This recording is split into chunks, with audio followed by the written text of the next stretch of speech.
Wow, we're going to have so much fun today making all kinds of mouth-watering recipes for your holiday season. Now, true story.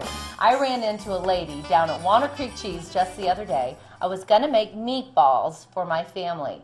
I was buying the hamburger and she suggested mixing in ham loaf to those meatballs. What a fabulous tip.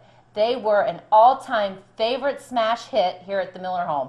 So my next guest is that lady from the meat market, Karen Miller. Thank you so much for coming. It's nice to be here. Isn't this going to be fun? Oh, yes, it is. Now, you have been busy in your kitchen at home. Like, hello, look at all these snacks, making all of these recipes just for today. Karen, they're beautiful. I enjoy working with the holiday snacks for sure. Okay, now, you were raised here locally, just over the hill from me, near Goose Bottom. You were actually raised, what do they refer it to? I think they call it Mud Valley. Mud Valley. She was raised in Mud Valley, folks. Mud Valley here in Holmes County, right over the hill from Goose Bottom. So, you grew up really in the kitchen. You grew up in an Amish home with how many brothers and sisters? I have 2 brothers and I have 5 sisters. So there are 8 of you. There's 8 of us. Mama and Daddy were busy. However, my youngest sister was not born until I was 28, and I was married for quite a while. Wow. So you had a baby sister when you were 28 years old? Yes, I did. Shazam. That's Amish country for you, seriously, right? That is. You know, you grew up in the kitchen with your mom, you just really, with food, with all these wonderful snacks. Okay, holidays are really what you love. I mean, you love to just make all these wonderful recipes for the holidays. I do. I love to have family and friends over, and I just like to cook for them. Can I come over this year? Sure. Okay, come thanks. right ahead. Now, you have made, actually, all of these recipes come from your cookbook, which I'll have you know, I have one of these cookbooks on my shelf, and you have wonderful recipes in here. Thank you. You know, the pretzels, the herb pretzels. Okay, come on, Karen.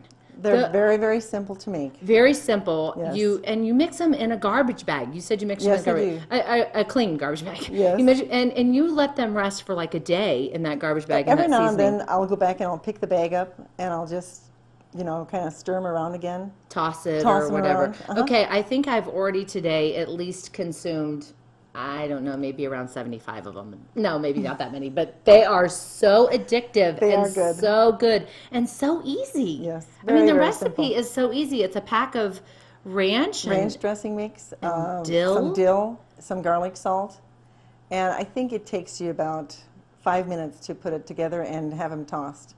Amazing. Okay, one thing I will tell you, here in Amish country, it's very typical that some of these ladies that are on this show in this house mess around with their recipes. They don't leave them the same, and you're guilty of that. I am. Carol Weaver changed her recipe so much for her pumpkin cheesecake, it didn't even resemble the same recipe anymore that was in the cookbook. And this next mix that we're making, which is the white chocolate party mix. White chocolate party mix. You've messed around with a little bit, Karen, from your cookbook. The only thing I did different is I kept the oil out. Okay, you don't have the oil in there anymore. I don't have the oil in. Okay, and you don't feel like it affects it at all? Actually, I think it makes it better. Oh, good. All right. Well, you know, good point. If they're going to mess around with the recipe, it's going to be to improve it. That's right. Yeah, that's right. Now, caramel corn I see here. I've actually sampled that. This is just regular party mix, right? Mm-hmm. Do you put the Worcestershire and all of that in that? And you can toss that in your garbage bag, too. Okay, different garbage bag from the pretzels. Yes. So. Okay, and then you've got the orange drop cookies. Orange drop cookies and the thumbprints, which you said you love to have the thumbprints with a cup of coffee in your kitchen, watching all while those the snow birds. Is falling.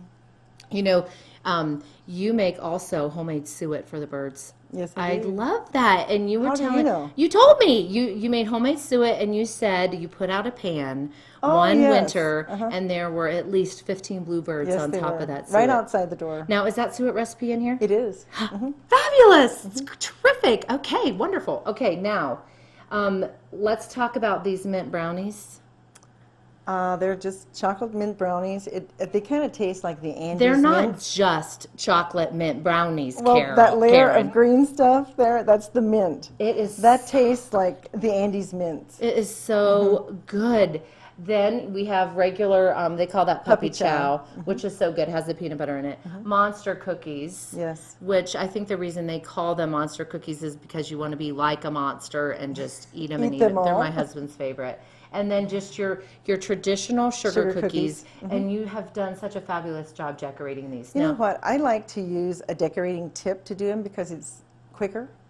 You don't Quicker, have to, and it's kind of fancier. it is. It I is. mean- It looks nicer and it's much faster. I mean, I'm having a holiday party and I want you to do all the food. I mean, because you just do such a really, it's not just good food, it's just beautiful and it presents well. And we were talking about that earlier, that you have the same principle, I feel I do too. And that's your environment, or where the atmosphere that you make is really 70%. It of really what you're is. doing. Atmosphere is, I don't know, how much more fun is it to walk into a room and have it all nicely decorated, and I don't know, the food looks better. It tastes better, I think. It does. I had ice water at her house the other day, and it even tastes better. I walked Man, in. you're stretching it a No, little. I'm not. I walked into Karen's house the other day. She had the candles lit.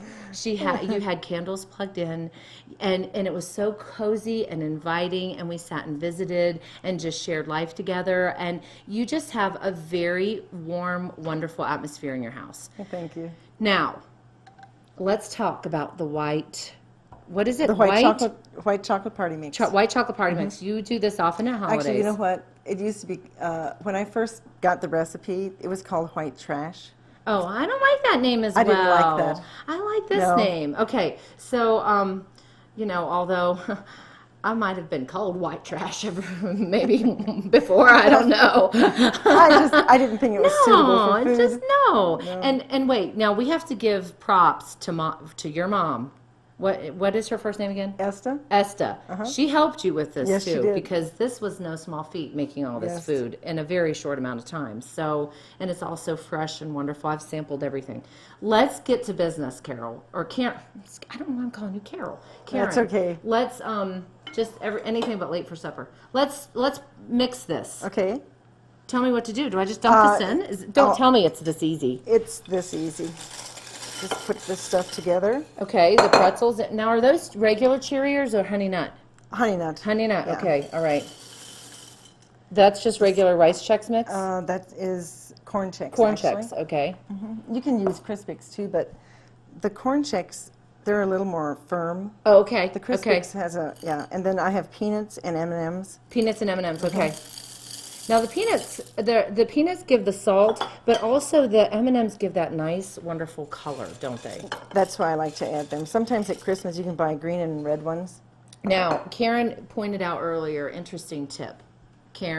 Carol, I don't know, but her stuff is great. It's Karen. You have a great idea here. You use yogurt. I use the yogurt coating instead of the white chocolate because, I don't know, it's not as sweet. It melts nicer. Okay. It covers it better. I like it better. So all I'm going to do is pour this on Come here. on, are you for real? It's this easy? It's that simple. Okay, are you going to stir while I'm doing this? I'll wait till you're Look done. how beautiful that pours in there. I will also tell you, this started to firm up a little bit, and we were able to re-enter it in the microwave for just about 20 seconds. It's easier to work with than chocolate. It is like, I don't think we need it all, actually. you don't think we need it No. all? All right. Let me stir this one. I'll believe you. Wow, look at that. Absolutely beautiful. How long do you let this dry? Just till it firms up, probably about 15, 20 minutes. Okay, 15, 20 minutes, and you store it in an airtight container. And how long do you think it keeps? Oh, for quite a while. If you keep it in a cool place, like in your Okay. cellar where you keep It'll your canned stay quite a goods, while. you can keep it for Well, a month at least. this batch is staying with me. Thank you so much, Karen Miller, for joining me here. I have loved having you on and spending time with you. Try out A White Christmas. Hey, next we're going to meet the author of White Christmas Pie.